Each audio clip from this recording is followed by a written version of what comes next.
আসসালামু আলাইকুম বিয়ার, সবাই কেমন আছেন? আশা করি সবাই ভালো আছেন।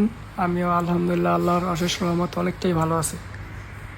সো ভিডিওটি না টেনে সম্পূর্ণ দেখার অনুরোধ রইল, তাহলে কিছুটা বুঝতে পারবেন। ঠিক আছে, গতকালকে আমরা একটি ইনডোর ইনস্টল করে গিয়েছিলাম।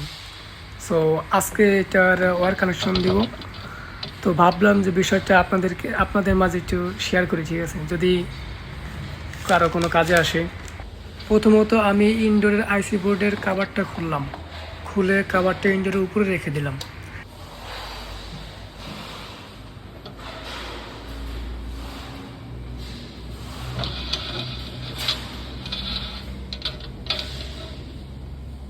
দেন ওয়্যারগুলো ইনডোরের ভিতরে ঢুকে নিলাম এবং মাপ করে কেটে নিলাম।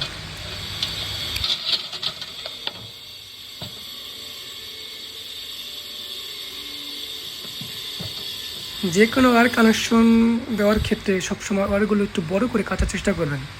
সেক্ষেত্রে কখনো যদি কোনো সমস্যা হয় বা ইনডোরে পরবর্তীতে ওয়্যার খুলে আবার লাগানো হয়, সেক্ষেত্রে ওয়্যার শর্ট পড়ার সম্ভাবনা অনেকটাই কম থাকে। এখানে দেখা যাচ্ছে যে আমি 4টা কালারের ওয়্যার কানেকশন দিতেছি। সেক্ষেত্রে আপনাদের মনে প্রশ্ন হতে পারে যে এই 4টা কালার কি কি এবং এই 4টা কালারের কাজ কী।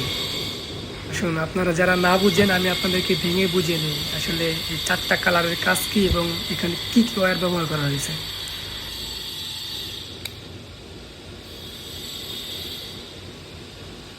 সাধারণত সিলিং ক্যাসেট ইনডোরের ক্ষেত্রে সাধারণত আমরা 4টা ওয়্যার ব্যবহার করে থাকি, 4টা কালারের হয়ে থাকে। সেক্ষেত্রে আমরা একটা ফেস বা লাইট, যেটাকে আমরা লাল হিসেবে ধরি, লাল, হলুদ বা নীল যে কোনোটা ধরলে হয়েছে। ঠিক আছে, আর আরেকটা হয়েছে নিউট্রাল, যেটাকে আমরা কালো হিসেবে ধরি। আরেকটা হয়েছে এই গ্রাউন্ডিং, যেটা আমরা সবুজ হিসেবে ধরি। আর আরেকটা হলো কম্পোসারের, যেটা আউটডোর কম্পোসার থেকে আসে, এটা আমরা সিগন্যাল হিসেবে ধরি। ওটা যে কোনো একটা কালার হিসেবে ধরলেই হয়। এখানে আপনাদের মাঝে আরেকটা প্রশ্ন থাকতে পারে যে আমরা তো সাধারণত সব জায়গায় নিউট্রাল তারটা কালো হিসেবে ব্যবহার করে থাকি, কিন্তু এখানে কালো তারটা কোথায়? আসলে যা হয়েছে, আমাদের কালো তারটা শেষ হয়ে গিয়েছিল। তো আমরা এরকম একটা জায়গায় কাজে গিয়েছিলাম ওই দিন, যেখানে মনে করেন যে আমাদের অফিস বা স্টোর রুম অনেকটাই দূরে, গাড়ি দিয়ে যেতে আবার প্রায় 1 ঘন্টার মতো টাইম লাগতো। আর আশেপাশে তেমন কোনো দোকানও ছিল না যে আবার আমরা কিনে এনে আমরা ওয়্যারটা লাগাবো। পরে আমি আমার বসকে বললাম যে বস, কালো তার তো শেষ হয়ে গেছে। পরে বস বললো, সমস্যা নেই, তুমি সাদা তার তো আছে, সাদা তারটা তুমি নিউট্রাল হিসেবে ব্যবহার করো। সর্বশেষ ওয়্যারগুলো ঠিকঠাক মতো জায়গা মতো লাগিয়ে সেটিং দিয়ে ভালোভাবে চেক করে দেখলাম যে সবগুলো ঠিকঠাক আছে কিনা।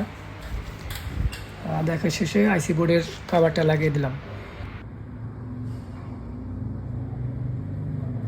সো গাইস, এই ছিল আমাদের আজকের ভিডিওটা কেমন লাগলো কমেন্ট করে জানাবেন। আর কথার মাঝে যদি কোনো ভুল ত্রুটি থাকে আশা করি ক্ষমার চোখে দেখবেন। এবং এরকম ভিডিও এবং এসি সম্পর্কে যে কোনো ভিডিও সবার আগে পেতে আমাদের পেজটি ফলো দিয়ে পাশে থাকুন। ধন্যবাদ। আল্লাহ হাফেজ, ভালো থাকবেন।